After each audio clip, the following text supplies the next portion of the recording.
Okay, hello everybody, and welcome to today's webinar on state versioning at scale.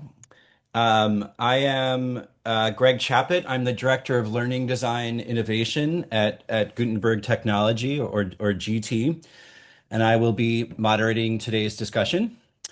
But the real stars of today are our two panelists. Robb Thomas is Director of Professional Services at Gutenberg. He has over 12 years experience in educational publishing, including time at Pearson Education. And Kristen Blazsik, and I think I'm pronouncing her name correctly, is a program and policy professional with experience supporting statewide educational initiatives with Ohio and the New Jersey Department of Education. So between the two of them, uh, they've lived this problem from both sides of the table. Kristen from the state, district, and classroom world, and Robb from the publishing and technology side. And that's exactly why we wanted them in our conversation today. Before we dive in, wanted to say a quick word about GT or Gutenberg Technology, who we are, for anybody who's new to us. We're an LCMS, a learning content management system that's built for publishers and e-learning providers. We cover everything from single source authoring to collaborative content management to distribution, grounded in learning science and enabled by AI. State versioning is actually an area where our technology can make a real difference. We'll share our contact info at the end of the session if you'd like to learn more or see a demo. But that's not what today is about. Today is a working conversation. It's not a presentation, and we're here to dig into something that's becoming one of the most operationally painful problems in educational publishing. Why it's getting harder, who's really affected, and what a better approach looks like. We'll dig into some specific topics today, why state versioning is getting harder, what states are actually asking for, how versioning problems reach and impact teachers and learners, building smarter content architectures, and what publishers should put in place now. We're going to aim to keep this conversation pretty quick, about 45 minutes tops, and then we'll open it up to Q&A for the last 10 to 15 minutes. So if you have any questions along the way for Robb or Kristen, you should drop them in the chat, or there should be a function like a question function in the Zoom. And we'll get to all questions that come in at the end.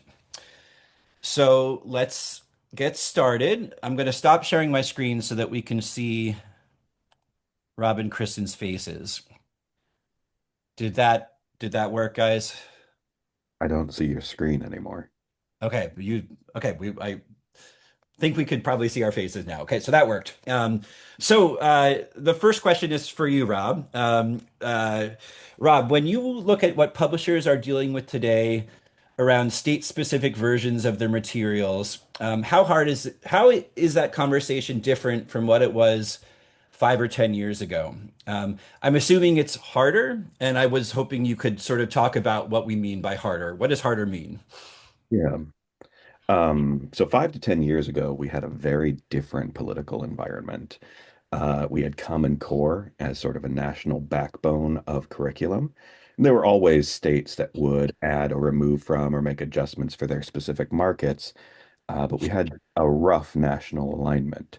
So the process a publisher could follow was to create a national version of a product and then make regional or state-specific versions that met the alignment requirements of individual states or individual localizations. And we're no longer in that environment. And all the signals the market is sending is that we can't expect to get back to that space of national alignment or that national common core.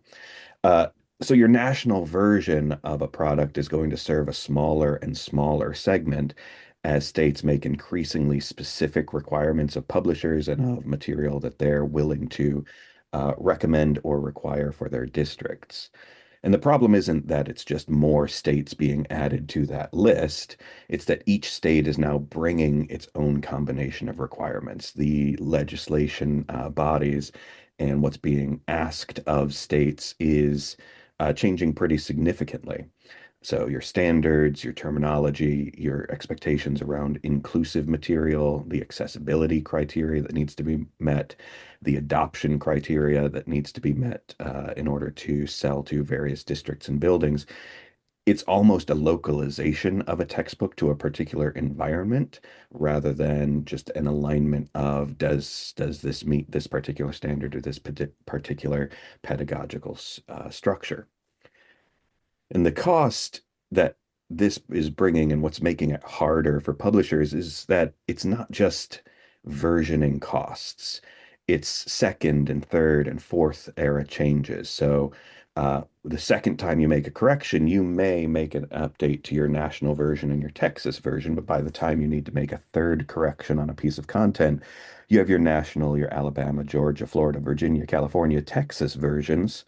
And if all of those are stored separately, every errata change that you make and every update requires review cycles and revision cycles and resubmission across every file type and every product that you've created.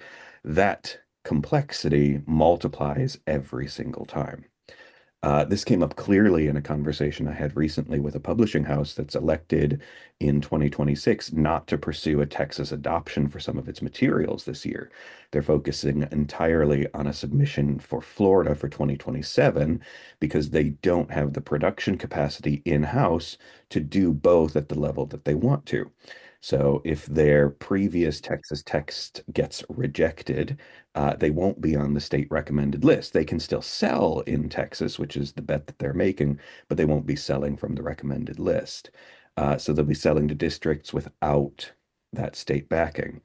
It's a calculated decision that focuses on one market and giving them a better shot at getting the localization right, but it's not a production inconvenience. It's a revenue and market access problem that is created by this pipeline of version creation. Okay, let's bring Kristen in here. Kristen, because you sat at the other side of this equation entirely. So from where you've sat, working with state agencies, working with districts, does that match what you've seen on the receiving end? What are states actually doing differently now that's driving this complexity? Yeah, absolutely. So I'm going to echo some of what Rob shared. The large shifts we're seeing in the kind of political landscape, these kind of what I would describe as political tensions, because of that, states and state education agencies, they're having to go through kind of like even more arduous decision-making processes than they have even in the past. So if you were to talk to really any Department of Education staff person, state-wise or federally speaking, they will tell you a similar sentiment that it's never quite felt like this before. Something kind of feels different.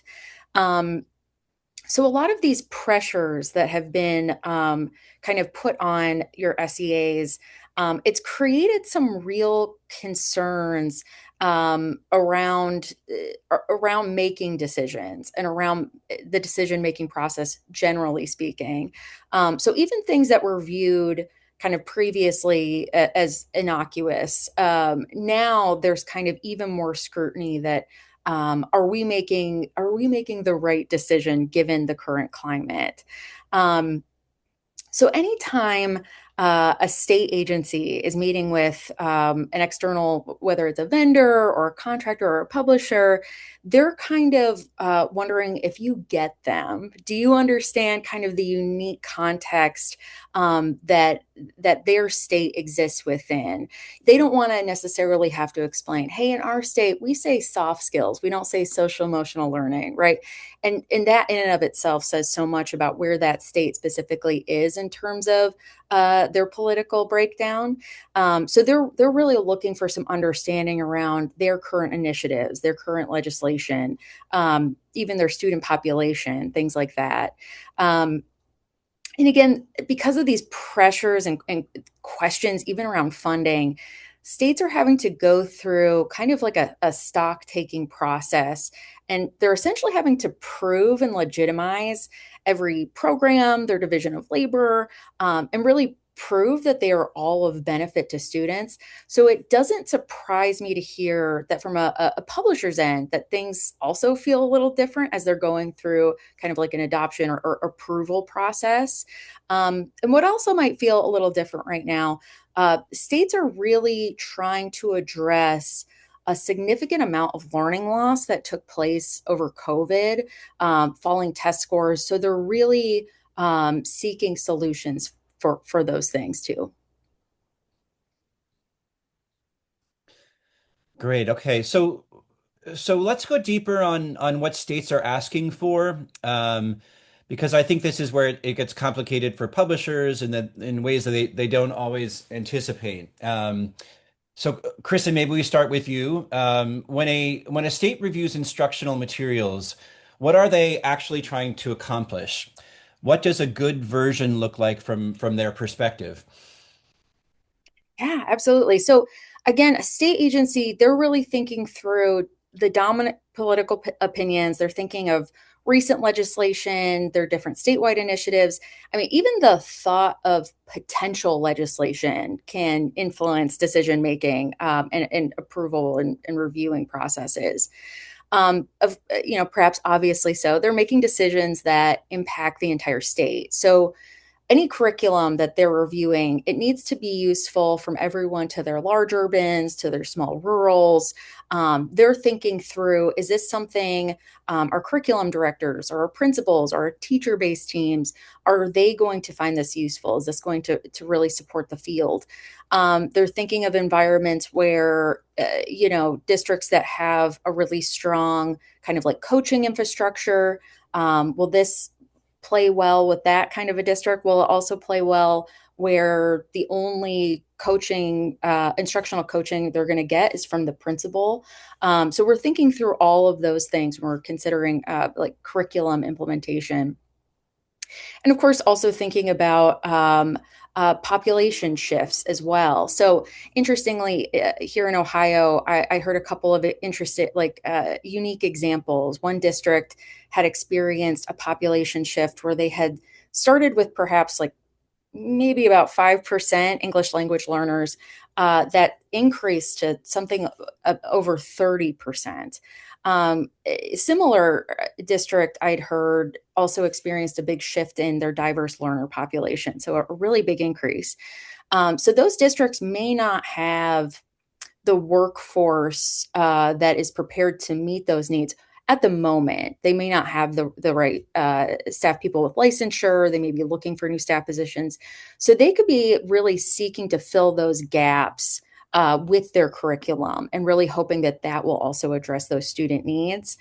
And again, I kind of talked about this before, but there's a big concern among states that kind of like previously considered topics that you might have thought of were just benign, that they're going to become a lightning rod. So they're thinking through that when they're reviewing curriculum. So I mean, even for some states, even something as small as a word on a website, those can become large scale kind of political debates. So something as big as reviewing curriculum and curriculum adoption, that's going to be met with a watchful eye from a Mhm. state perspective.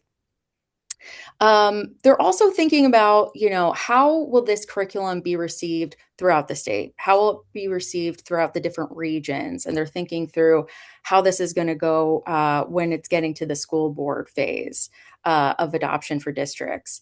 Of course, they want to know if it meets criteria to be considered high quality instructional materials. They want to know to what extent it's aligned to universal design. Does it use a multi-tiered system of support? Like that's a big one right now, the MTSS model. They want to know if it's going to support their gifted students. Of course, science of reading is a really big one. So all of those things, all of these initiatives that states are kind of connecting on, mobilizing around, they want to know that those things have been considered when they're reviewing curriculum. And then finally, kind of in their decision-making process, states will often look for direction from other states. So sometimes they're looking at their larger states, often neighboring states, but they're also looking for direction from states that have similar political landscapes. And that can also influence their decision-making. Very interesting. So that's sort of the view from the state. Rob, then, if you could maybe talk about where this lands internally. So when these requirements arrive, the inclusion standards, the accessibility expectations, the terminology guidelines, where does the weight actually fall? Who's absorbing this on the publisher side?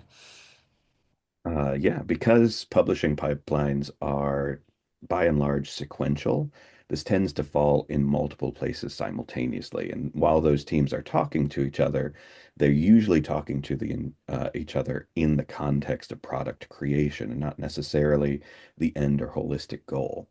So while editorial will be handling your standards mapping and making sure that it's aligned with the overarching goal of this product or version, QA will be handling your compliance checks, your terminology, your inclusive language requirements.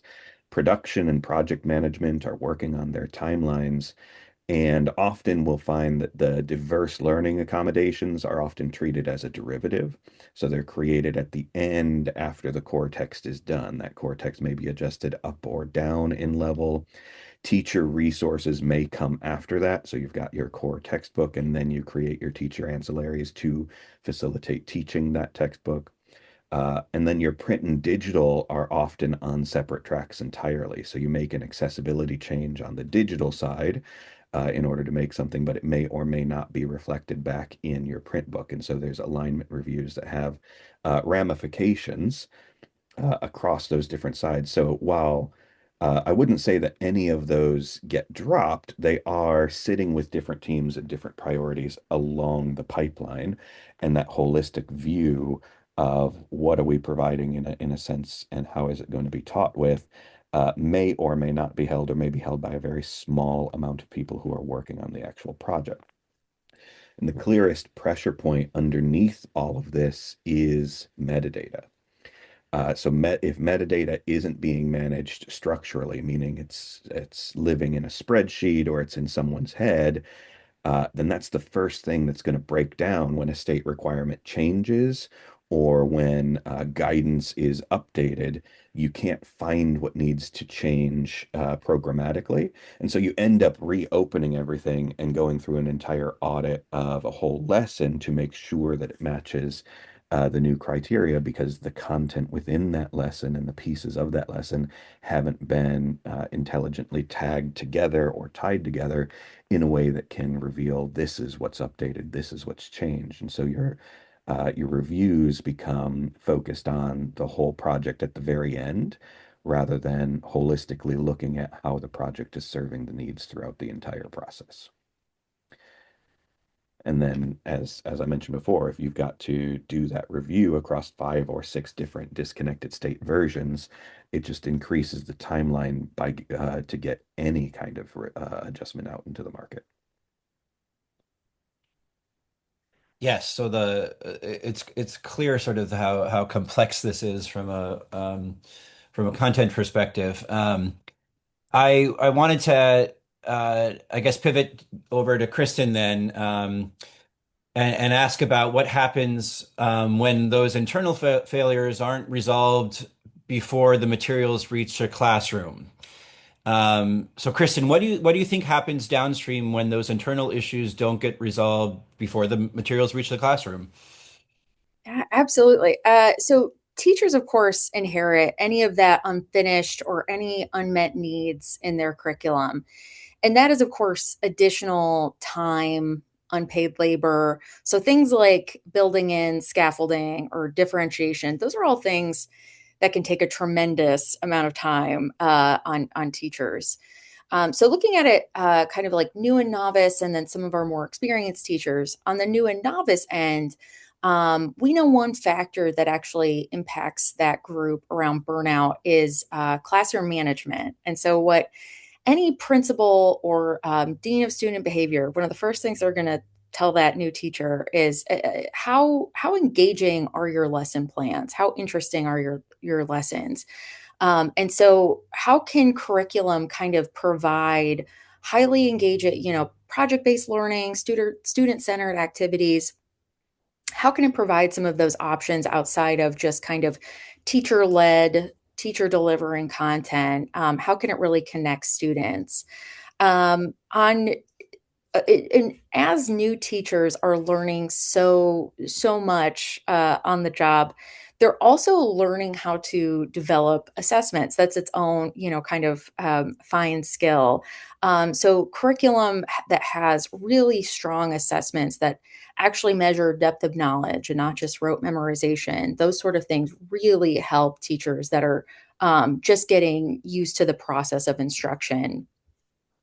And also, when we think about kind of on the topic of new and novice teachers, our schools that are most underfunded and under resourced tend to have higher rates of new and novice teachers.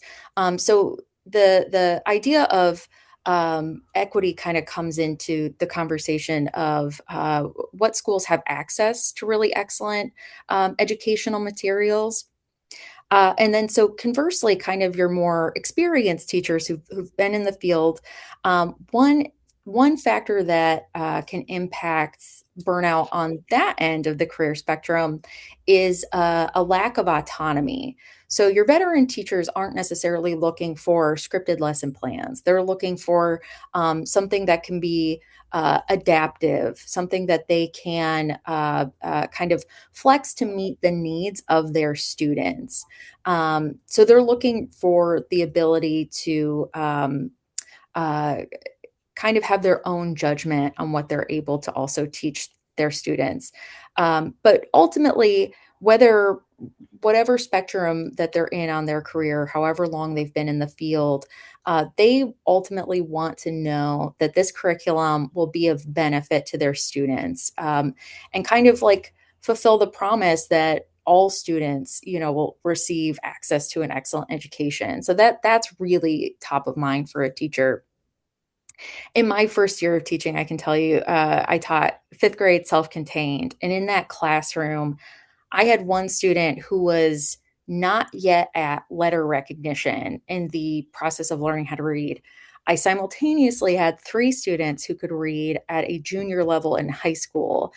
So just a huge spread, and learning how to differentiate to that extent, and how can the materials that I'm being handed, even as a first year teacher, how can I use those to meet the needs of all of my students?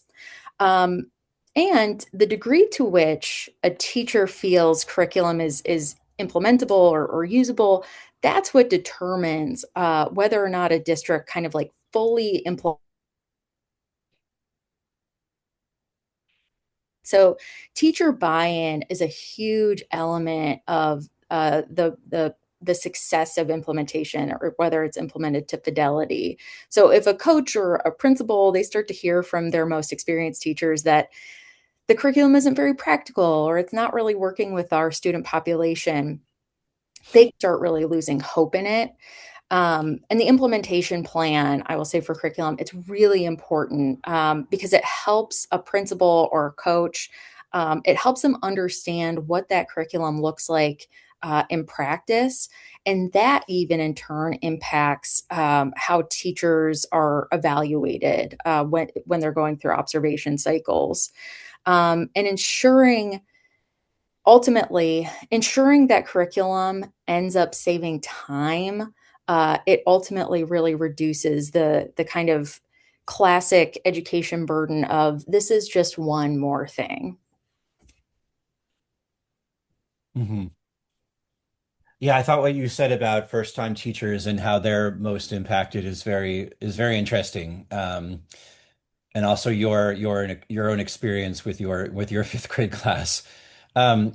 Rob, so Kristen talked about the human cost, or the impact on teachers and learners. I'm wondering if you can help reframe what this means for publishers strategically. So you've talked about this as more than just a workflow problem. Is that right? Is this just a production challenge, or is it something bigger?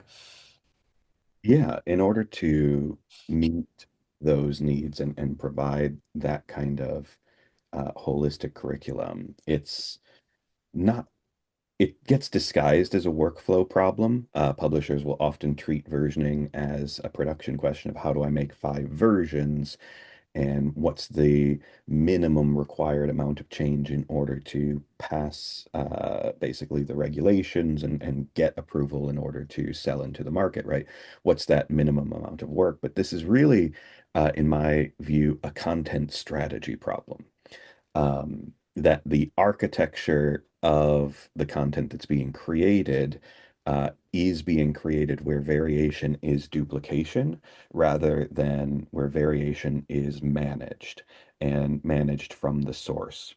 So the teacher burden that Kristen described is real and it has direct consequences for adoption and renewal. If a state adoption committee knows that the teacher in their states are doing workaround because the version isn't well tailored to their context, it's a pretty significant renewal risk. And it creates trust issues with that publisher. Um, so in order to avoid equity problems, avoid efficiency problems, uh, with the content, the structure of the content requires a different set of tooling or a different set of management. So, uh, publishers who have done this very well have already done a content architecture shift, are able to see side by side or version by version, they're able to see all of the connected pieces of their content and of their content in the context as needed. And then it shifts from here's the review of this and the review of that and review of this. It shifts from sequential pipelines to collaborative real-time pipelines. So you can run in parallel reviews for all of the material that's been updated. And as those reviews come in, you can see the impact that's being made. Classically in social studies, right, your reviewer of social studies material, depending on where they are in the nation, uh, they may or may not be able to give referrals and review advice to the other set of content that's needed. So if I have sets of review that are going and I bring those back into the main source, can I see those at one time? And am I able to make decisions about the core content, which reduces that need? So tooling that allows those things to be connected, metadata that allows those things to be discoverable, is huge in order to create an ecosystem of content rather than just here's the minimum viable product that I can sell into your market. Hmm. I feel like we're landing on a diagnosis, but maybe we could talk more about what the prescription would be. So, Rob, we can stick with you, I think, and ask what does a better architecture actually look like?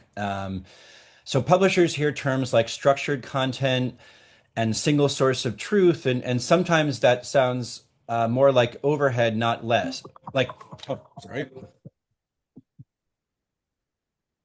Um, Sometimes that sounds like more overhead, not less. It's another system to implement, another process to change. So, what actually changes in practical terms when a publisher moves in that direction? What does a smarter model look like?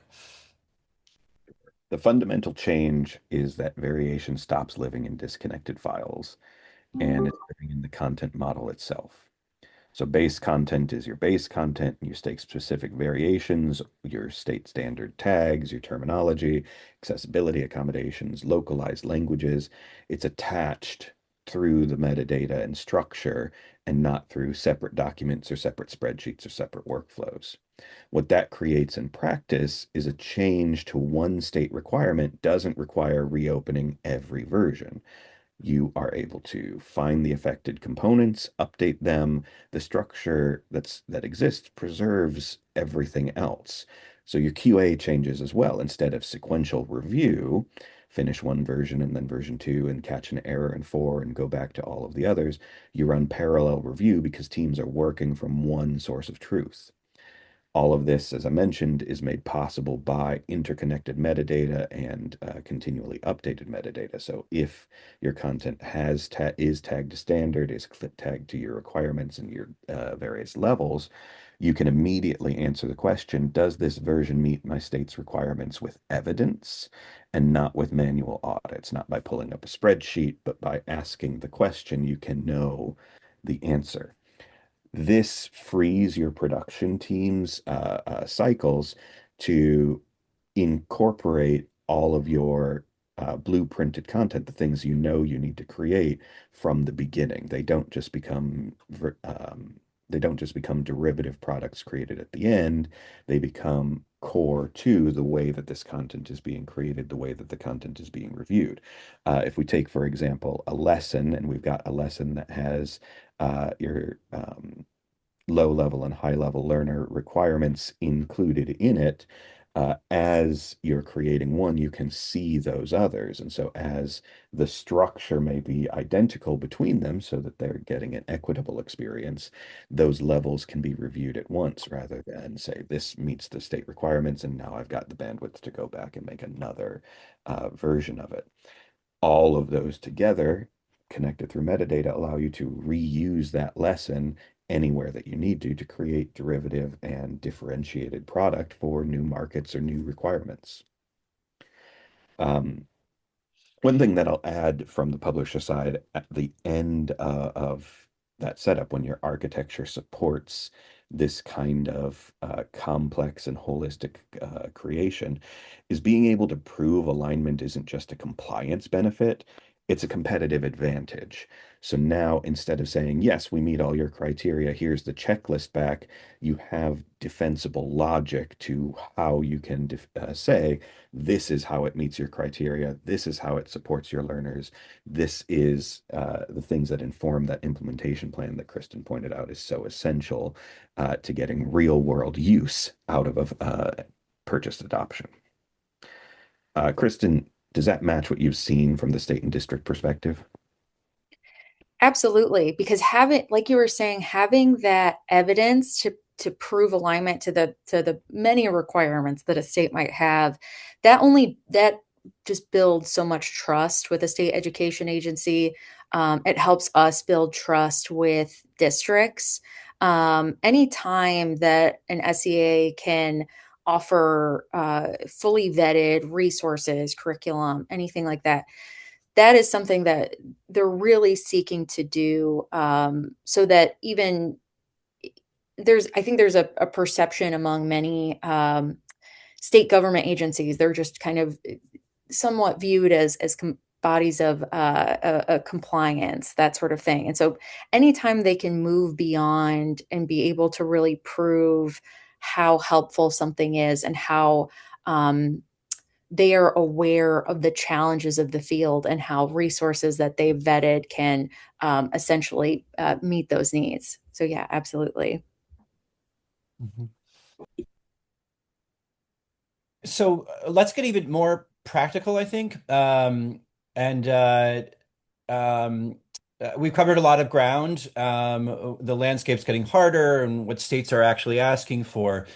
Um, But before we open it up for questions, I want to ask each of you a practical question, which is if a publisher is listening today, and thinking about their next major adoption cycle, what's the one thing that they should be asking themselves that maybe they aren't asking?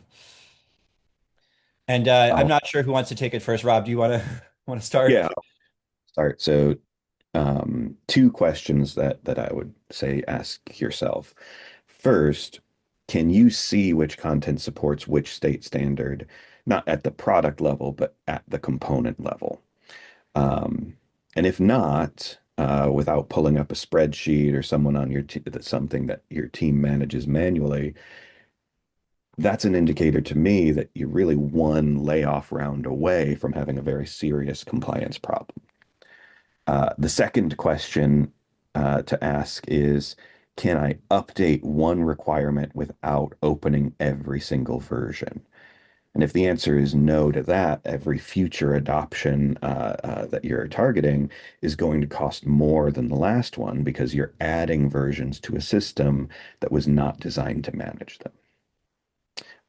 So the publisher that I mentioned at the start, the one who's deferred producing a Texas version, the cost of not solving this isn't just operational, it's market access. Publishers who are building the right content architecture now are able to respond to the next adoption cycle, the one after that, without rebuilding from scratch each time. And the ones who don't will have to keep making the same decision. Which market can we afford to skip this year? Hmm. Kristen, did you want to answer or take that question from the state perspective? Yeah, absolutely. So, certainly the question of would these materials, would this curriculum, would this reduce teacher burden or will it add to it?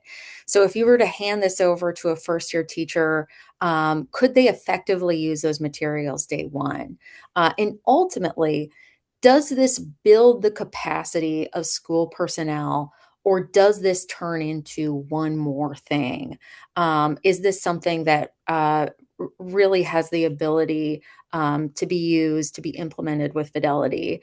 And my biggest suggestion would absolutely be to take some time to speak to some teachers in whatever state that you're working with.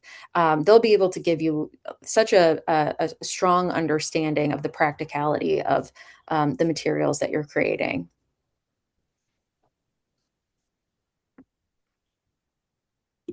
Okay, we have covered a lot of ground so far. I wanted to pose a question to folks who are listening, or for the publishers in the room. If your state's largest adoption opened tomorrow, could you prove to that state's adoption committee that your version meets their inclusion, accessibility, and standards requirements? And how long would it take you? Um, I wanted to leave you with that sort of thought before we move on to answering questions. State versioning isn't just a production challenge or a compliance challenge; it's a content strategy challenge, as we've talked about, and it touches publishers, states, districts, and ultimately the teachers and students working with those materials. So I hope this conversation has given you some sort of useful frames for thinking about where to get started. And with that in mind, I think we can start taking some of the questions. Let me see if any have come in. And I'm not seeing any, but that's okay. If any participants have any questions, now is a great time to submit them. But we did, in case we didn't have questions, or if the questions were thin, we had some lined up just in case. So I guess I can start with those. And these are questions that are based on things we've heard from our publisher clients. Um, and I'd love to put them to Rob and Kristen. So starting with, what would make a state-specific version feel genuinely trustworthy to a district curriculum leader and not just technically correct? And maybe this is a probably a question for Kristen. Yeah, so a curriculum director, of course, they're going to look for the usual suspects. So they're looking for vertical alignment, scaffolding, differentiation. They want to know if it really uses strong assessments. Does it, of course, meet state and federal requirements? But they're also really interested in the professional development that exists for those materials, that curriculum, so that they are able to then in turn better support their teachers. Um, I've mentioned a lot the concept of this is just one more thing.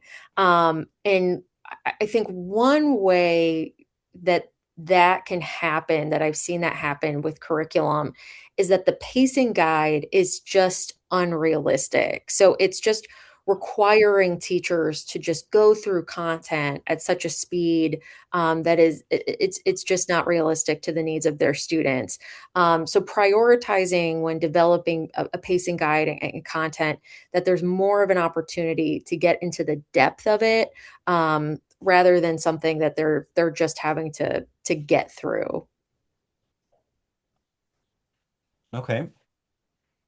Um, Another question we have is for Rob. What's the hidden cost of correcting one small change across 5 or 6 state versions that most publishers don't see until they're already in it? Yeah. You talked earlier a little bit about the sort of deceptiveness of the changes and how much bigger they are than they seem. You can answer Yeah. that. The primary cost isn't in the change itself, right? Making an adjustment is a very quick process. It's in the blast radius of impact of that change. So every correction triggers a review cycle for every revision. Who's reviewing? So are they the same reviewer who reviewed the original? Is that person still at the company? Do you have to retrain any reviewers on the context? What additional information do they need in order to be able to review that this change is appropriate for the version that you're sending out? Has the QA criteria shifted since version 2 was built? You may not be correcting just one thing, especially if your content isn't set with a continually updated or an evergreen design system. Uh, Now suddenly you're reviewing the colors and the images and the inclusion language, every aspect of that element because it hasn't been continually maintained through the changes that have been made to your internal requirements since that first version. Uh, so multiply that by however many versions you're carrying, and a small change can become a significant event every single time. What we see is that publishers will mitigate that by bulking up those reviews and basically saying, here's a change, we'll put it out with the next revision. Here's a change, we'll put it out with the next revision.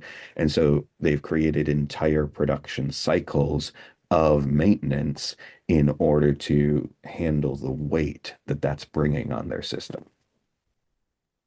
Mhm. Okay, I have one more question here, which may be for both of you or for either of you.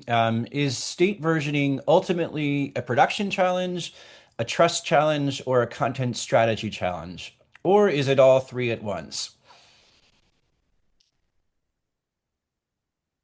It's all three at once. Okay. Uh, Yeah. So the easy answer, state versioning isn't just about compliance. It's about the students who are learning. It's about the quality of material that's being created and the trust within the market that the publisher is establishing by providing what's needed when it's needed in the way that it can be received.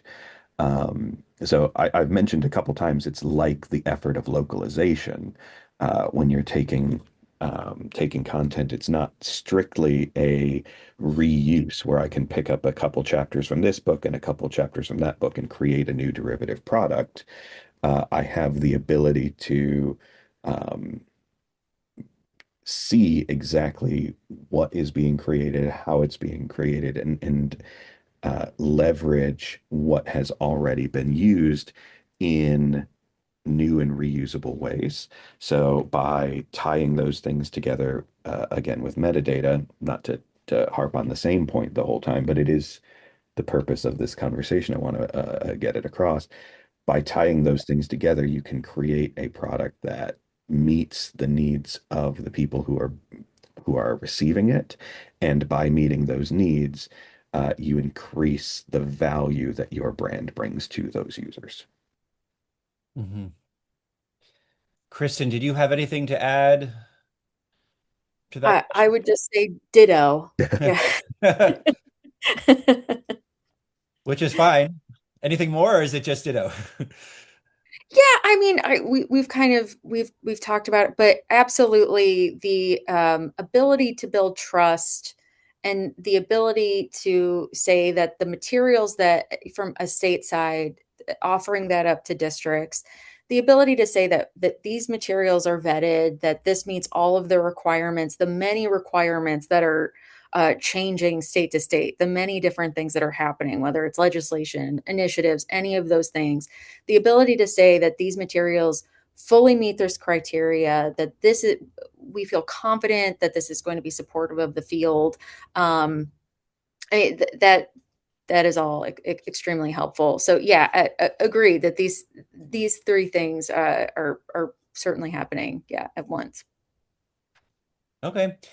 And I'm actually seeing that we've had a couple questions come through in the Q&A. So our first question is if we can talk about how these concepts can be applied in GT CMS. This is obviously a question that is best answered by Rob. Sure. So GT CMS is a product that GT has created that is a content management system for learning content. Within GT CMS, we have a couple different features and some roadmap items that will facilitate exactly the thing that I've described. So with a combination of audience tags, where you can say this is the language that's used for this specific audience. So, for example, if you have two different concepts that are defined differently, maybe the inclusive or exclusive definition of a trapezoid, you can tag those specifically. This is what that is, tie it to the metadata so that when you're publishing out a version, you're publishing out a version that is stored in the same place, structured in the same way, and leverageable using those.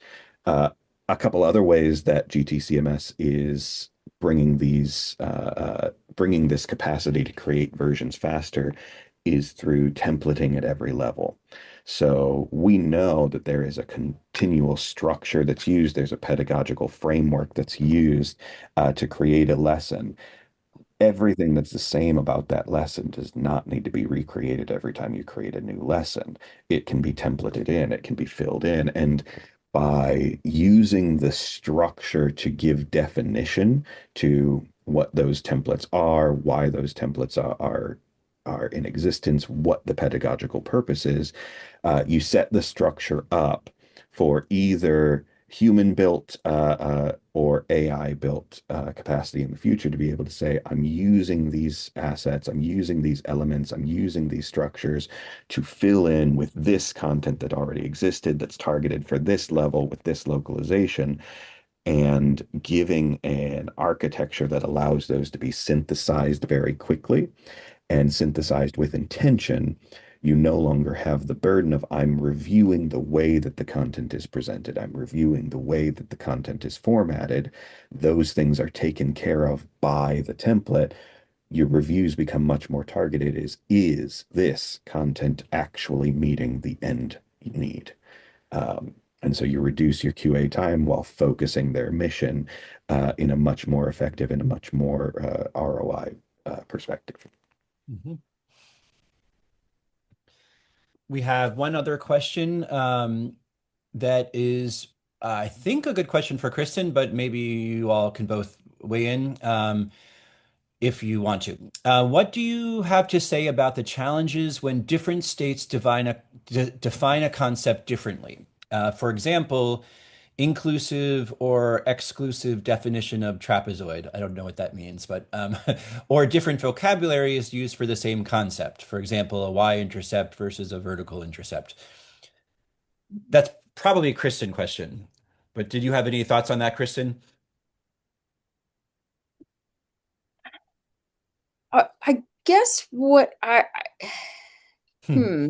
that might be a rough question in terms of how it's used in terms of like a template and curriculum development.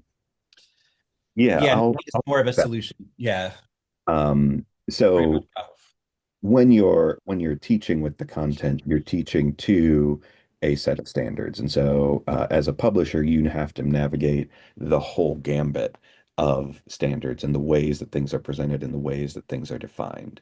And so you by establishing what are the criteria here, what it is matched to, we can use metadata values to match those, or we can use product descriptions to match this is the philosophy being used. So to sort of answer the question, right? you would want to create both of those if you're selling into markets that require both of those or all four of those instances in different ways. Uh, what makes it inefficient is if you have those four versions and you need to choose manually or have somebody go through an audit which one is in use here. By using the structure and the system of authoring to tie those things together, you can identify and pull into whatever version you're creating. This is the version that matches. This is the concept that matches. So that may be as simple as having a definition box or a definition explanation set of content, and you have two versions of it that live side by side within your authoring system, where you say, this is the inclusive definition of a trapezoid, this is the exclusive definition of a trapezoid. Both of them are the definition of a trapezoid, and whichever state is calling for those, you've already identified this is that version. So when you go through the guidance for how to align with that standard or align with that localization, you're pulling in the content from a library that's already identified and already exists. Or if you're creating customized product for a certain school district that wants that particular thing, you can use those versions as well to pull that content in without having to rebuild or duplicate or copy or maintain that structure just for that district. Suddenly, the opportunity to personalize to a district is much greater when your content's in a known architecture system and discoverable in those ways. Mhm. Thanks for taking that question, Rob. I think when I was first reading it, I was hearing state, so I thought of Kristen, but we're definitely the right person to take that. I'm not seeing any more questions coming in, so I think that we are. I think we can call it a wrap. On our questions. So I wanted to thank all our participants for participating, for asking questions. Kristen, wanted to thank you especially for bringing your state and classroom perspective today, and all of your insights is very, very interesting for us in our sort of publishing bubble to hear from you. And Rob, thank you for laying out the problem and the path forward. And before we go, I wanted to pull up GT's contact info. So let me just do that really quick here. If I can figure out how in Zoom to share my screen, which is always takes a second. Here, okay, you all should see our contact info on your on screen.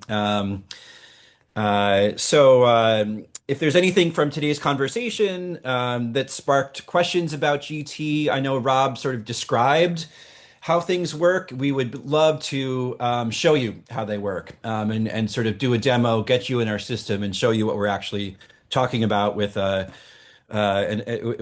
more than just words. So we'd love to continue the conversation. Just reach out at any of the contact info on screen, and we'd love to continue. Um, so thanks everybody. I think that's a wrap. Take care. Have a great Wednesday rest of your day. Thank you. Thank you.